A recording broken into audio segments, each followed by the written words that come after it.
Bonjour et bienvenue si vous nous rejoignez dans Paris Direct à la une de l'actualité, cette étape historique ce soir à l'ONU. C'est un grand jour pour la paix, selon le ministre des missionnaires français des Affaires étrangères. Après le Royaume-Uni, le Canada, l'Australie et le Portugal hier, la France doit officiellement reconnaître l'État de Palestine tout à l'heure avec une dizaine d'autres pays. Le discours d'Emmanuel Macron sera à suivre en direct à partir de 21h sur notre antenne. Alors qu'est-ce qui va se jouer ce soir lors de cette Assemblée générale des Nations Unies à New York? Explication en images signée Thibaut Francesquet.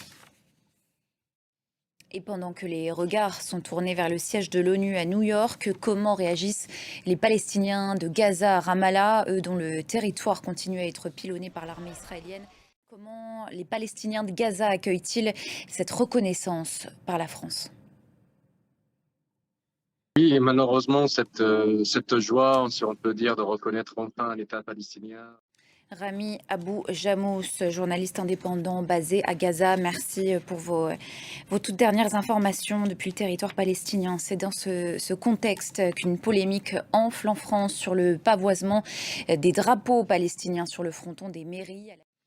L'actualité aux États-Unis maintenant avec cette cérémonie d'hommage à Charlie Kirk, le militant d'extrême droite qualifié de martyr hier par Donald Trump.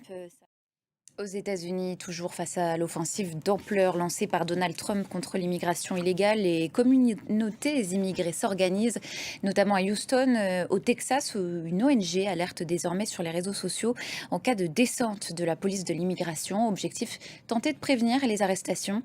Thibaut Francesquet avec Catherine Viette. Cette question en France, maintenant, connaîtra-t-on enfin la vérité sur la disparition de Delphine Jubilard, cette infirmière de 33 ans disparue il y a 5 ans, c'était dans la nuit du 15 au 16 décembre 2020. Voilà pour l'essentiel de l'actualité. L'info continue sur France 24, restez avec nous.